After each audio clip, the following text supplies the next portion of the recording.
way I find out about all of these wonderful professionals out there in the world is through all of you. So a good friend of mine, Melik, told me about block therapy. And when somebody tells me about these things, somebody like Melik or friends of ours, I like to research it. And I discovered DEANNA Hansen, who is a wonderful teacher and founder of block therapy.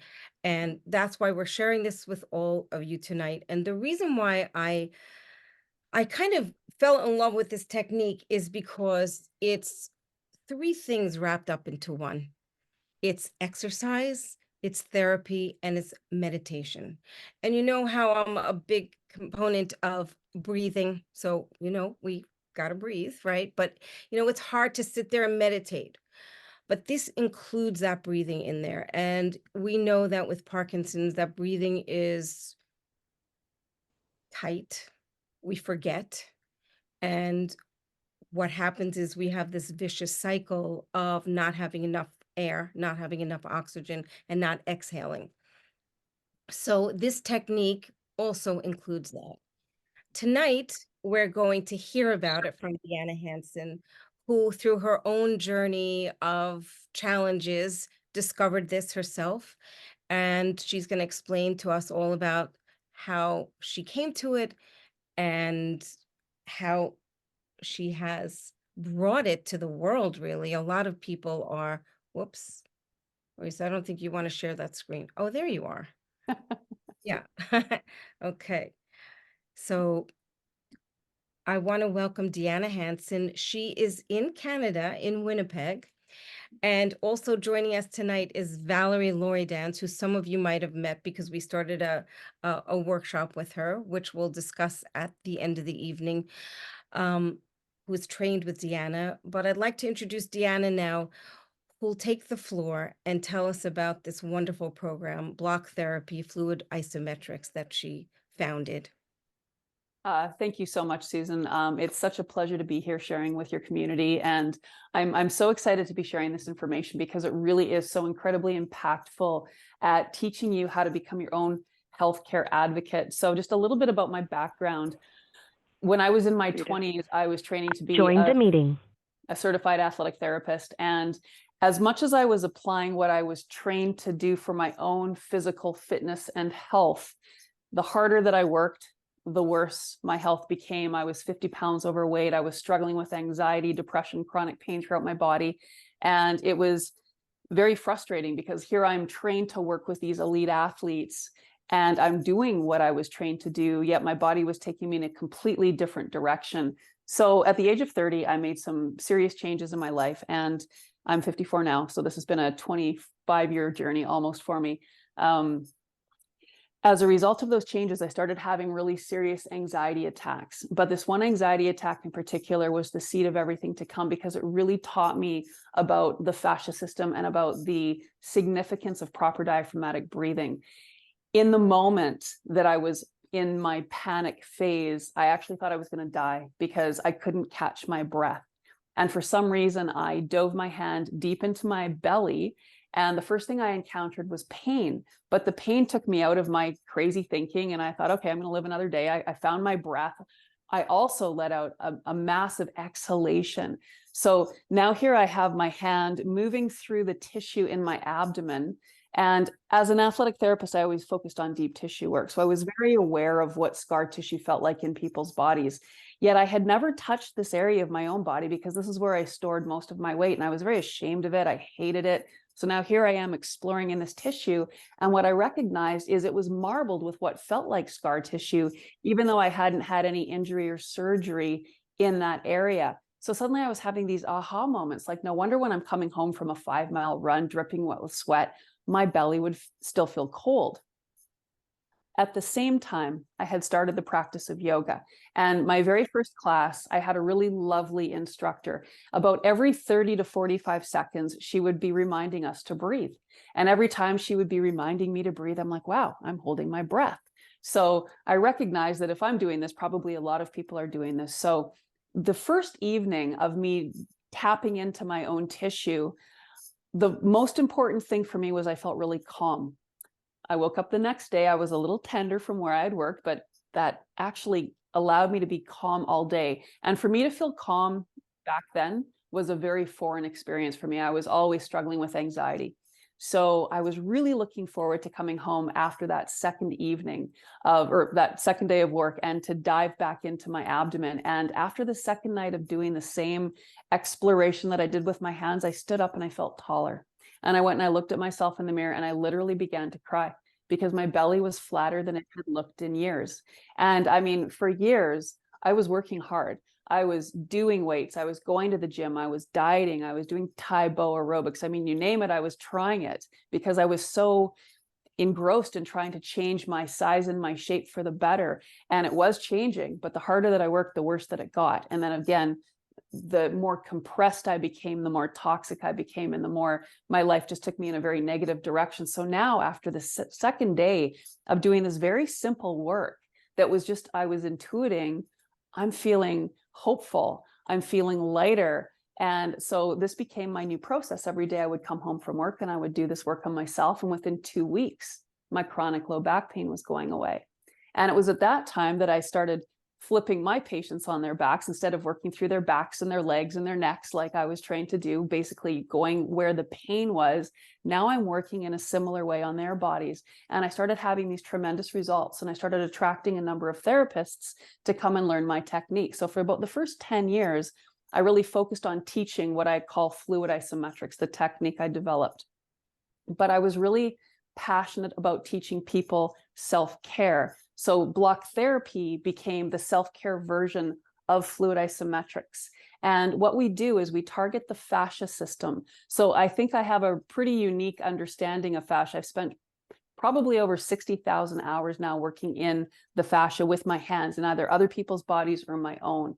And what I've learned is that basically the surface membrane of each and every single cell in our body is interconnected through the fascia system. So the fascia becomes the communication system of all cells in the body. It also provides both stability and mobility. It's primarily made up of collagen and elastin. And really the goal of the fascia is to support proper cell alignment, because if we have cells in correct alignment, what we have is optimal space in and around the cells. And space allows for ease of flow. So ease of flow of oxygen and nutrients into the cell, as well as pulling away the toxins, the debris, even the negative emotion from the cell. So as long as there's flow, then our body is healthy.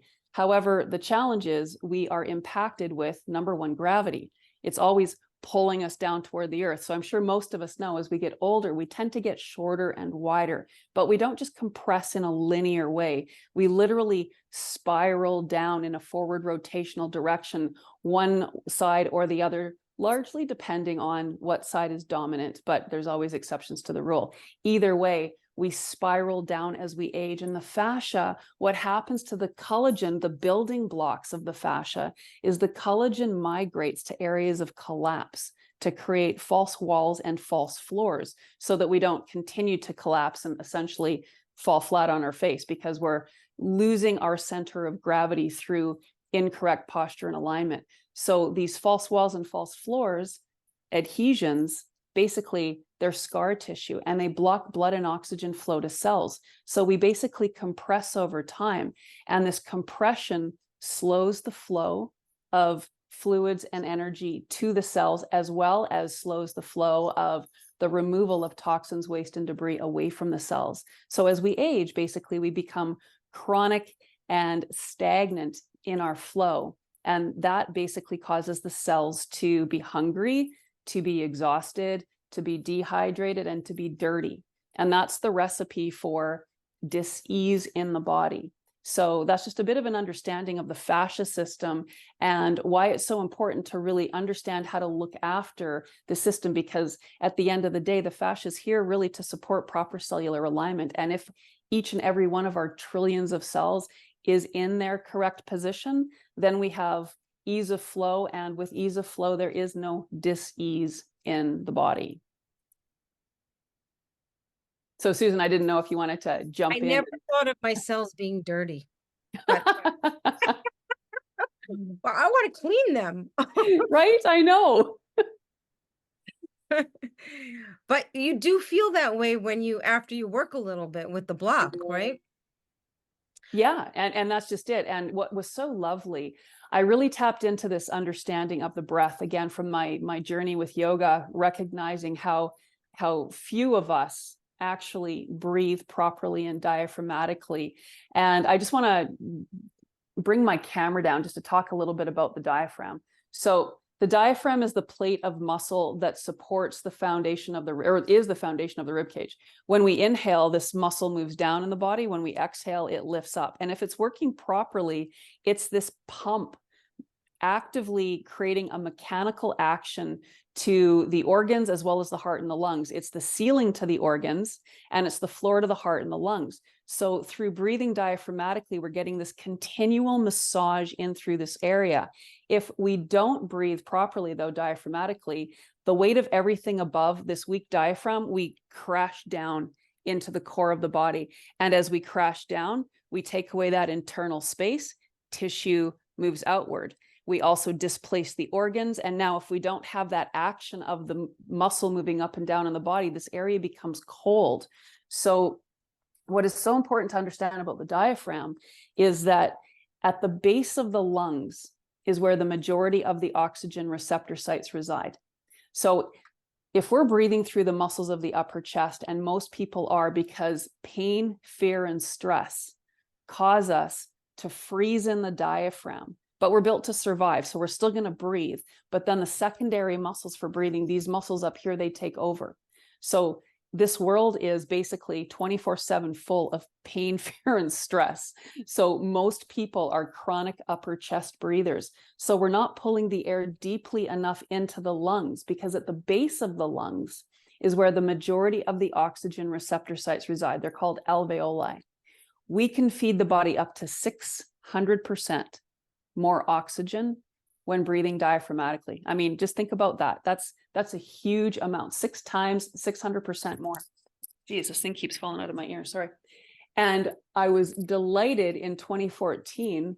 I was delighted in 2014 when they did a study proving that 84% of weight loss comes through proper exhalation, because that really tied in my whole understanding when I was working so hard and I'd be exercising and dieting. So I was definitely pulling in less calories than I was expending, and I was still getting bigger. And it's like, why are the rules of weight loss not applying to me? And I recognized it was because I was frozen in my breath. So when they did that study that proved that, I was thrilled, because here they're now showing how it's through the detoxification of that exhalation that we really are managing our size and shape, as well as keeping our cells properly fed and clean. Not only that, when we're breathing diaphragmatically, we actually change the brain frequency to be one that is calm and relaxed as opposed to stressed. So it connects us to the parasympathetic nervous system, which is so important for healing. It's the rest and digest portion of the body. We need sympathetic and parasympathetic action to be able to do everything that we want to do in life. But if we don't take that time to rest and rejuvenate, then our bodies are basically thrown into adrenal fatigue and we're simply exhausted. And then down the road, a lot of issues can result from that. So with understanding this fascia system and how to keep these cells in correct alignment, there's 3 pillars. So fascia decompression. So basically, we compress our fascia if we're not conscious. So the process that we take you through is to decompress the fascia. And there's 3 pillars. And the first one is to create the space, because again, we lose that internal space as we compress and we get wider. So creating spaces through the melting of the adhesions and the scar tissue that get created over time as we fall out of alignment. So we do that through a process. I'm just going to share what my tools look like. So this is the Block Buddy. This is the Block Baby. There's 2 sizes. And the reason there's 2 sizes is because we all have different sizes and shapes of the body. And we want there to be a level of comfort as we dive deeply through the layers of fascia, because fascia will grip and adhere to bone with a force of up to 2,000 pounds per square inch. So if I've been sitting in front of a computer, compressed, unconscious, or standing in my job, shifting my body weight over to one leg, which most of us do, I have literally sealed my body out of alignment with this magnetic seal of 2,000 pounds per square inch. So I think most people can recognize that if you're told to sit up straight and to sit correctly all day long, we fatigue, because what's happening is we're fighting that powerful magnetic seal. So with our process, we teach you how to use the tool and how to lie on the tool over a period of a minimum of 3 minutes, because we can't rush melting. And when we apply pressure to a certain area of the body for a period of time, pressure increases blood flow. The second pillar is inflating that space. That's activating proper diaphragmatic breathing. The diaphragm is like your body's furnace, compared to breathing through the muscles of the upper chest, which is like a space heater. I live in a 30-story building, and in Winnipeg, it can get to be minus 35 Celsius in the winter. If I have a space heater, I can literally heat one room in my apartment. But if we turn on the building's furnace, we can heat the entire building. So when we start to understand the power of diaphragmatic breathing, we're basically turning on the whole body's engine, or the furnace, so we can drive the fluids, drive the energy to feed all of the cells in the body. And if we do that, then we're properly supporting the cells to be properly fed and clean. Oxygen is the most important nutrient the cells need to thrive. The mitochondria, the ATP, the oxygen is the fuel. So if we don't breathe diaphragmatically, we're literally limiting the ability for the body to be able to give ourselves the energy to do what we want to do all day long, as well as heal. And then the third pillar of block therapy is understanding proper postural foundations, because we don't want to just release the adhesions and start breathing properly. We also want to understand, how do we support correct cellular alignment? And the body is designed to be healthy. It's designed to breathe diaphragmatically and to move the way that we're designed to move. But we've moved so far away from where we should be in our bodies, because technology, I think, is one of the biggest things. We are basically sitting in front of our cameras, our phones, in this negative alignment all day long. You can really see it in the youth, the difference in their posture and alignment already. It's a little scary for them. There's a lot of work to be done for them, because we can change things, but understanding how to support cellular alignment is really the key to keeping a healthy body. And no matter where you're starting, if you have dis-ease in the body or other struggles, this process of fascia decompression will melt those adhesions, support improving that blood and oxygen flow into those newly created spaces, and then understanding how to maintain that correct alignment through the process that we teach you.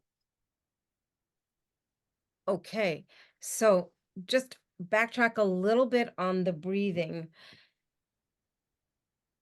A lot of people are not aware between breathing through the nose and the mouth. Yes. Talk about that a little bit. Absolutely. So I like to give the example, breathing through the mouth, in my view, would be like eating a chocolate bar for energy, compared to breathing through the nose would be like eating a really healthy meal for your energy. The life force receptors in the body are at the base of the nostrils. So we want to be breathing in and out through this space. There's a fascinating book called The Science of Breath, and they go into the details about the foundation of the nostrils. There's 3 turbinates on each side, and the air that comes in through the right nostril feeds the left side of the body, and vice versa. So when we're breathing through the nose, we're directing the airflow to all cells in the body through this beautiful process.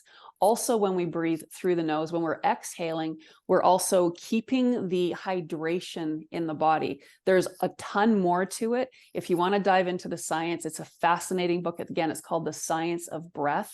But also, one of the foundations that we talk about is proper tongue alignment.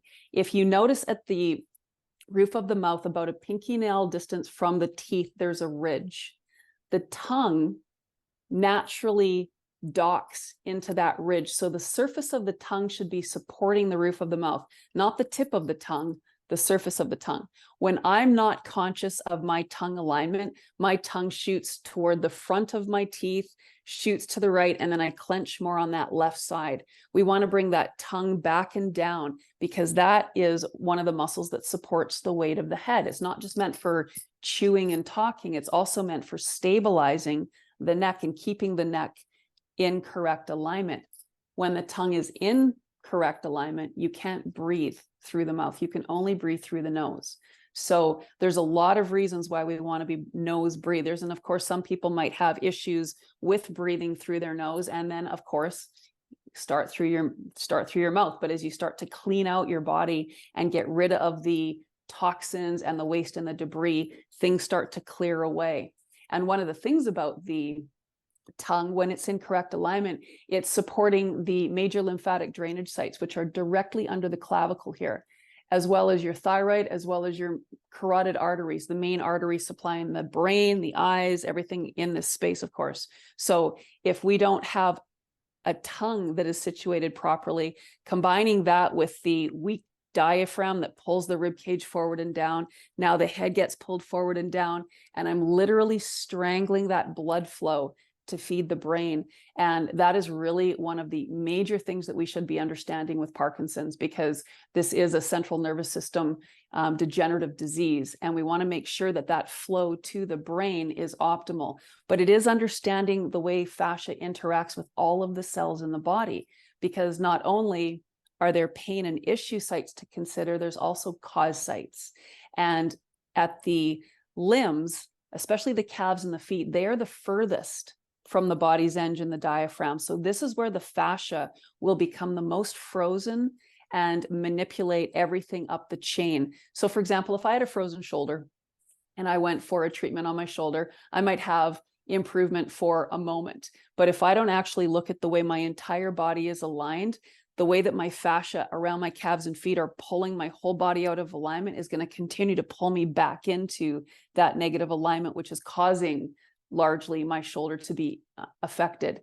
So we need to understand how the whole body communicates together, how all cells are in communication. And when we do, and we have a very systematic approach to releasing those adhesions and feeding those cells, then we can bring those cells back into alignment to improve that flow. And again, if there's ease of flow through the entire body, there's no dis-ease in the body. But because we haven't been trained in conscious breathing and proper alignment from the beginning, we have to come to the body from this point of wherever we are and train it to do what it most naturally wants to do. And that's the cool part. Once you start doing the work, it doesn't take much for you to start seeing the benefits. Oh, I was wondering, have you seen that with people with Parkinson's disease, and are there specific exercises that you would gear towards Parkinson's with this work? Yeah, and I mean, like, such a great question, because really it's everybody. It's not specific to Parkinson's, it's specific to our fascia alignment and how gravity manipulates our bodies. Gary Sharp, he's one of our very strong community members, and he has a website, Outthinking Parkinson's. He was the first experience that I had working with anybody with Parkinson's, and I believe this Christmas will be 4 years. Join the meeting. Since he first joined Block Therapy. And for him, he had to take things really slowly because he had had so many chemical medications in his life that his liver was toxic. So when he started the process, if he went too far and too fast, it threw him into a bit of a, an overdrive where his body was pumping out too much all at once. So he had to really slow down the process. And I believe it was months where he was really just doing 1 or 2 positions. And I remember saying to him, like, I really want you to work your calves, because his calves, I could see they were shiny. And I knew, like, and he lives in the UK. So I mean, like, this was all just through pictures and communication. I didn't ever physically see him. But he shared that he didn't have any hair on his calves and that they were incredibly painful. So, through the journey and through the process, he started working more through his whole body. And every month he would share his photos and show how he went from the initial posture that he was in. And then he would share the gains that he made. And then I believe it was about 1.5 years ago when I created a hair health program where I taught people how to release the scalp from the skull with the goal of improving, the health of your hair. But he dove in and he did that. And he shares all of this stuff in our community group, which is lovely. He did that about 3 times a week. And it wasn't very long after when he shared that was the most impactful thing that he did to deal with his neurological symptoms. So he's just been such an exemplary community member, sharing the changes that he has experienced with Parkinson's. And then he introduced me to Florencia Cerruti, who is also one of our community members. And she wrote a book called Rebirth at 50. I believe she was 45 when she was diagnosed with Parkinson's. And then I think she was 53 when she was introduced to block therapy. And we actually have a discussion on our YouTube channel with Florencia and the positive changes that have impacted her as a result of the work that she's done. How often or how do you see this working in somebody's life? Like, how do you fit it in, and how much do you have to do to see benefits? Well, and that's the lovely thing. When you start to really understand how to tap into your proper diaphragmatic breath, that's the magic, is learning how to connect to your diaphragm. The challenge, though, is that, again, if you've been in this, negative compressed alignment for decades, which most people have, that 2,000 pound per square inch seal is literally impacting this muscle's ability. It's like we have a frozen diaphragm, just like a frozen shoulder. So working through this area to release those adhesions and access this muscle is the most important thing that we need to do. So even spending 15 minutes a day, even if you have only 5 minutes a day, the very first position that we teach you with every single class is putting the block right on the belly button and teaching you this is where the breath should come from. Because a lot of people, they've been so frozen with their diaphragm, it's even hard for them to recognize where the breath should be coming from. So if you're lying on your back, simply, your belly should increase in size with the inhalation, which is a really interesting thing, because I was a dancer when I was in my teenage years, and they always told you, hold your belly in. Well, if you're holding your belly in, you're not breathing through your belly. Then you're, forced to breathe through the muscles of the upper chest. So there's, so many of us feel like we have to keep this tiny little area all compressed and tight. But then the challenge is now you're basically weakening the foundation of the rib cage, which is going to collapse into the core. And then as you get older, now the belly is going to extend outward because it has to go somewhere, and it's not going to move in, tissue is going to move out.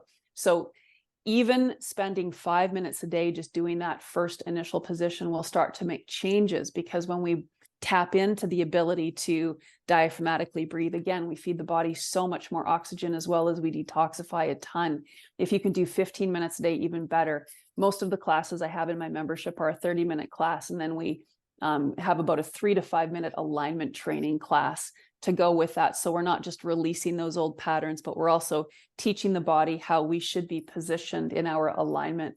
So for those of you that want to dive in and, make this a lifestyle, which typically people do when they start, it's easy to do. All you have to do is follow along. You can do it. It's all done lying down. We do have chair classes for people that struggle getting up and down from the floor, but you can also do it in bed. And that's the lovely thing. You can get yourself all cozy and comfy with pillows and cushions and just place the block under something. And that pressure over time, combined with, working that diaphragm a little bit, it's so impactful at creating a melting of those adhesions and then a change. Because as you melt the adhesions, you are awakening cells deeper than what you're consciously aware of. And when you wake those cells up, now they become part of your healing journey, as opposed to just tissue that you're slugging around in your daily life. I think that, if you've heard the expression, we only use 10% of our brain, I believe it's because we're only breathing 10% of our capacity of our breath. Because without oxygen, the cells aren't going to be working on your behalf. So whether it's brain or muscle or whatever, if we're only breathing, a limited amount compared to what we can have, then whatever organ or muscle or tissue we're not feeding is going to be not expressing itself in the fullest capacity that it can. This might sound like a funny question, but is there any place you do not put the block? Like that you should not put it besides your throat, besides your No, throat? actually, we do have a throat. We do have a throat position. In fact, funny enough, it was after I found out that my mom, she was diagnosed. She passed a year and a half ago in March, of a brain tumor. But when we found out her diagnosis, I was stricken with grief. And as much as I'm very aware of how to breathe and all of these things in my body, I was blown away how I was pulled down because of that grief. So I actually created a grief class. And I take a little bit of a different processes done seated, and I slow it down a little bit so that we can really tap into the emotional parts of what we need to be asking, those questions we're talking to ourselves. And in that, I worked on the front of the throat, and now it's become one of my favorite things to do. In fact, I have a 3-part series where we use both blocks working in through that throat, and it's a favorite of many because of the benefits, in how you look. I mean, we're talking about health right now, but I mean, health, function, form, they travel together. So as we're going through the aging process, if the cells aren't properly fed and clean, they express themselves in the way that they are. If you think of blowing up a balloon and nice and full, it glows, it's round, it almost defies gravity. Take half the air out of the balloon, it becomes wrinkly, dense, dust and debris get caught in the creases. That's what happens to our cells over time as we don't breathe fully and completely. The cells start to deflate, they become sticky, dirty, and then that's how our outward expression will be, because we are simply an expression of what our cell health is inside of ourselves. We're gonna put plastic surgeons out of business, right? Well, I actually have an esthetician's program, and what's lovely is one of my teachers who I've partnered with, who is an esthetician in Las Vegas, I'm going to be going and joining her in January, and we're meeting with 3 women plastic surgeons because they're super excited to Wow. learn. They want to expand their understanding, and the thing is, you can't just work on the face. And that's part of what we're teaching. This is a full body process, because even the forearms and the hands, how they are manipulated manipulates everything up the chain, so that your limbs are like tent poles. And if we have our tent poles nice and firmly planted in the ground, the tent is nice and taut and it keeps whatever is inside the safest. But if you lose that integrity of the pole, now you've got a tent that, drapes, and you might have leaks. So understanding how to support proper alignment comes down to our overall posture. And what's interesting is anatomical position. If you look at a skeleton that's properly made, palms are forward. If you look at any person walking around, you're not likely going to see people walking around with their palms forward. They're going to be to the back of the body. But if you're even sitting here and you turn your palms so that they're facing the back of the body, that's going to pull that rib cage forward and down, manipulating your breath, manipulating the head, and everything up the chain.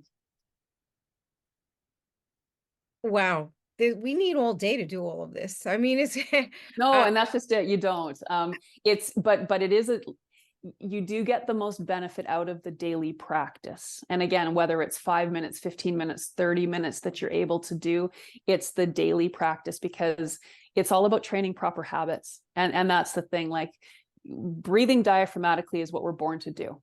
But pain, fear, and stress have caused us to reactively hold the breath.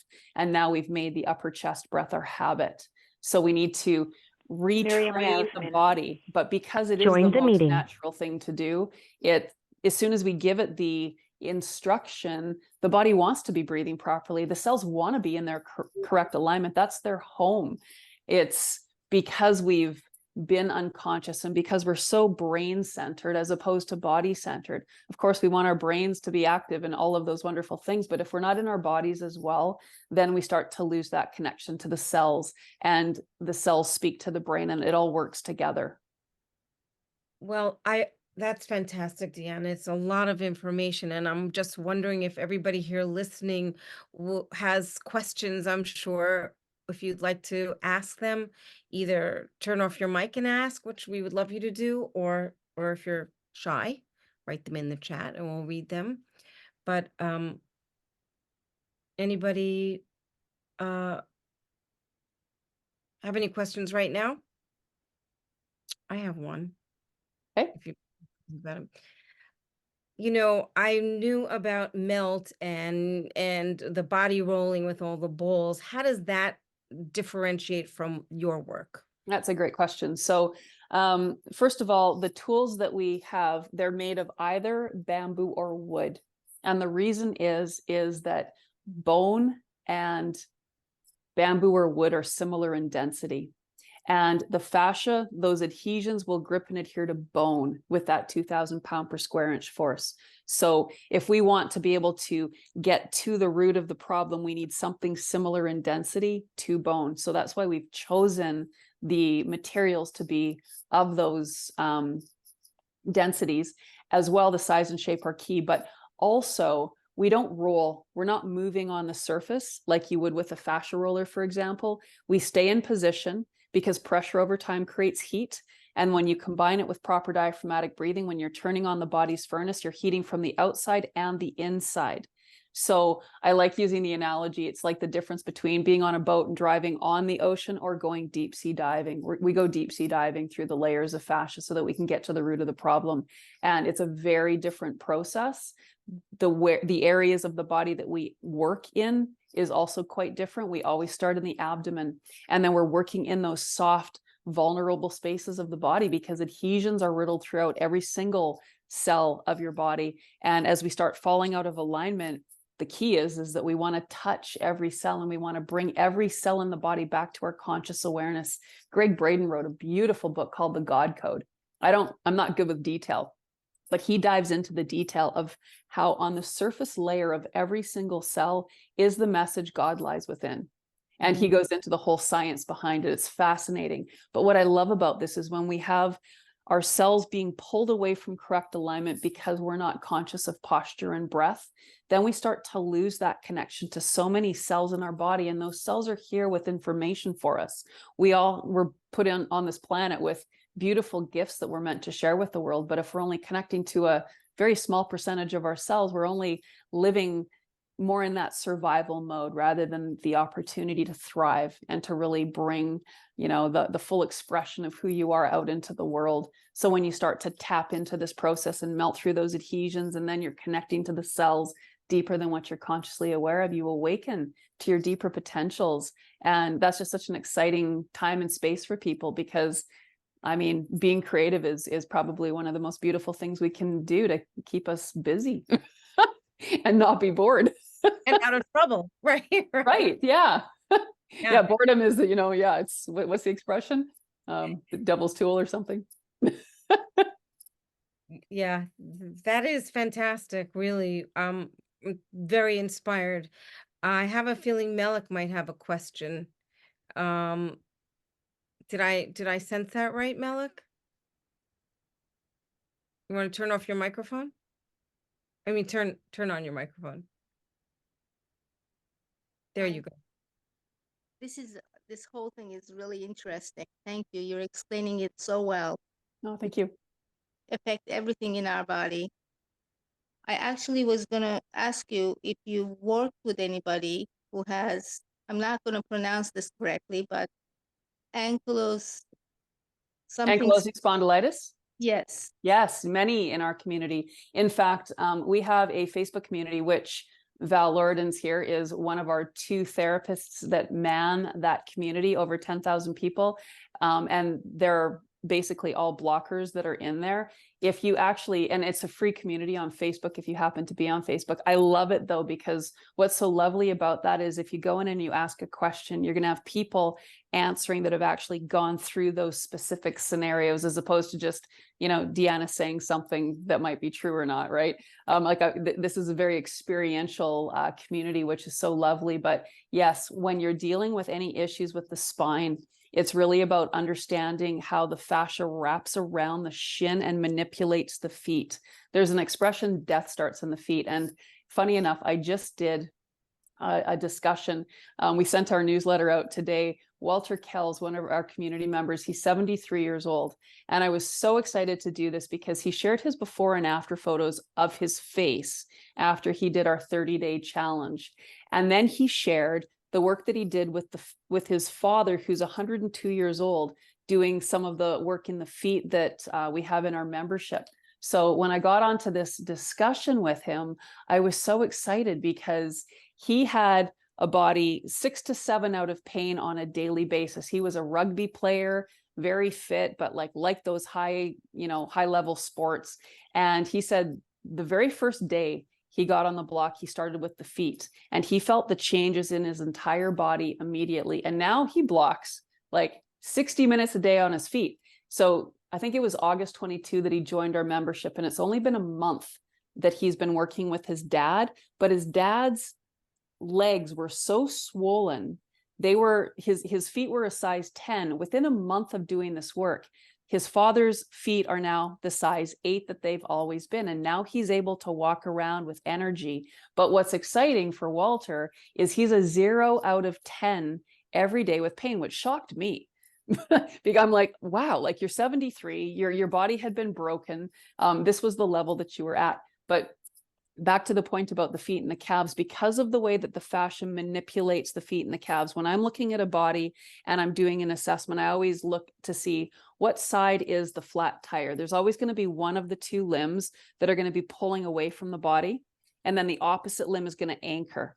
And then that is going to create a whole ton of tension up the chain. So as you see how the fascia manipulates the ankle, it's pulling the pelvis out of alignment, which is pulling the vertebrae out of alignment. And then you're creating this collapsing of the discs and a shooting out of the disc. You might have a herniated disc, but the spondylite or the ankylosing spondylitis is really coming from the calves and the feet, how the fascia is manipulating the body from that space. We have a ton of people in our community that have been benefiting from that. That's great to know. That's great. Thank you. You're And welcome. I also wanted to say that the feet are so important for like Parkinson's. I just realized that a lot of times we just do not step on our heels. So when we are just sitting down, we're not even stepping on our heels. Like we just flex the knees and pull the feet under the chair or whatever it is, so we don't feel the ground so much. It's exactly it. And we should have 60% of our body weight on our heels, and I read this 30 years ago, so I'm sure it's way different now, but they said the average person has 80% of the body weight on the balls of their feet. And I'm sure it's way more than that now. So one of the things that I teach people to do in our membership, I have a series called the Pronator Corrector series, and anybody can do this now, and you can do it every day. And if you do only the one position of breathing and this footwork, in my opinion, this is going to give you the most benefit if this is all that you do. What we do is we have you can either use your fingers, or if your fingers aren't strong, you can get a pencil, wooden would be best, or even a couple of wooden chopsticks and tie them together and put between the toes. So as you start pressing between the toes, all toes, spend 3 minutes between each. And it's amazing, first of all, how painful that is. But we always teach you with this process that your breath is your guide. So as long as you're breathing in a relaxed way, you're feeding and healing the tissue. If anything hurts so much that it takes that relaxed breath away, that's your body saying that's too intense. So what's lovely about this process is you're fully in control of the amount of pain and pressure that you allow into your body. And the pressure fibers in the body are larger than the pain fibers. So initially, you can even do it with your fingers. And the fingers are also important. I love teaching this because, I mean, we can just all do this. It's so simple. If you put your hands together this way and you start pushing in, so you're just basically holding isometrically. When you do that for 3 minutes, for me, when I get between my third and my fourth, this is where I have the most pain. When I was 3 years old, I had my third finger run over and scar tissue and my nails all funny. So for me, this is really painful. But when we do that, we're creating the space that we've lost between the toes or the fingers. And again, the furthest areas from the diaphragm is where the fascia will manipulate us the most. So to be able to change that alignment between the toes, it starts increasing the energy up the entire body. So if you play with if you're watching a TV show and you just spend 3 minutes between each toe every single day, and then after, when you're standing, because now you've ultimately changed that whole fascia patterning of the feet, and then you stand and you grip. So when you grip the toes, now what you're doing is you're rebuilding the strength between all of the bones in the feet. We've got 26 bones in the feet that become manipulated from, I always say that, again, there's like a flat tire. We don't want a flat tire as our feet, because just like driving around on a flat tire, that's not going to be good for the car. Walking around on a flat tire is not going to be good for your body. You want your feet to be springy and light, and for you to be able to direct where you're going with your toes. Your toes are like the eyes of your feet. If you're not conscious of the toes, then basically you're kind of blindly walking around and you're not doing what you can do for your health. And death starts in the feet, because this is, again, the furthest from the engine. So we really want to wake these feet up. And when you do, that changes everything up the body. So for all of you, if you can just do that while you're breathing diaphragmatically. And again, when you're lying on your back, simply place your hands on your belly, and you want to feel the belly extend. And for people that have had a frozen diaphragm for years, that can be a bit of a journey, because again, the fascia will manipulate the rib cage. But we have a very inexpensive program to get you started using a rolled up towel if you don't want to commit to doing this. And I know Susan's going to be talking about that shortly. So There's a question here. How does someone with Parkinson's start breathing properly? So what would be the best way? So we have a number of free videos on our YouTube channel where basically, okay, so if you have a rolled up towel, if you were using the block or a rolled up towel or even a hardcover book, you just want like a prop under your belly. Now, for some people, that can be too painful. So the very first thing I would do is, again, lie on your back, place your hands on your belly, and then you want to feel the belly get big with the inhale. I always say, like, as you inhale, think pregnant belly. You want to feel that expansion. However, for a lot of people where they're starting, it's hard to even access this. So that's why in our sampler program, which is $9 using a rolled up towel, we teach you how to decompress your rib cage and how to work through this area so that you can actually release a lot of those adhesions and access more of that breath. And then the more you breathe with the diaphragm, the lighter you become, because now you're filling your blood with more oxygen, and then the cells become more awake. And it's a very beautiful, efficient process, because one feeds the other. As you're decompressing, you're getting more access to the diaphragm. As you're breathing diaphragmatically, you're pulling more oxygen in, as well as exhaling more toxins out. So again, you're basically training your body to work as it's designed to work. So it's not like you're having to recreate the wheel. It's simply like, no, just it's a remembering. And as soon as you get that, I always get so excited when I finally see people breathing naturally through their belly, because now I know you've got your health. You've figured out how to like take your health and healing into your own hands. And that to me is always a very exciting moment. Well, I think that's the beauty of your work, is that the important thing is self-care. And that's what we all have to take care of ourselves. And your technique that you're developing doesn't seem so difficult. And as you say, it's all wrapped up into everything together. It's exercise therapy and meditation, and taking care of yourself and learning how to do this could heal so much. Yes. I think it's fantastic to hear how you developed this also. And somebody just wrote in the chat, I don't know if everybody saw that, but you were 31 and you didn't even know that your toes moved. You just discovered that her toes moved when she was 31 years old. So we we might be slow starters, slow starters, but it's time to take care of ourselves. Well, and that's the exciting thing. You know, I use the analogy, if you had a ice cube in your freezer from yesterday or an ice cube in your freezer from 30 years ago, when you take them out of the freezer, they're both going to melt. So it doesn't matter how old the adhesions are. Now, of course, the more time we have accumulated in our body, the more layering, the more adhesions to work through. But when you start to tap into this beautiful mechanism and you heat the body, beautiful changes can happen. And again, like, that's why I was so excited about my interview with Walter Kells, because of the work that he's done with his dad, 102. And he said, and again, like, we've just shared this video. So like, he was sharing that not only was the changes in the size of his feet, his legs were swollen and red, and they're not now. their normal color and they're like the right size. He said he's not sleeping during the day anymore. His appetite has doubled and he's walking around with a ton more energy. And he started doing this with his dad in October. So this is a month. This has not been years. And, you know, he goes and he does this work between his dad's toes. And he started a while back by simply putting the block between in his dad's back, because he sits in a chair and, you know, he lives right beside his father. So like he put the block back there, which just really helps to teach us how to keep that upright spine. That's another simple thing you can do, is get a book. You know, if you're sitting in a chair, place it mid back, just so that you give that impulse to keep sitting upright, because that's going to help that proper breath, as opposed to allowing our bodies to compress forward and then we strangle that breath. But it's just so exciting that, I mean, this is why I love our community.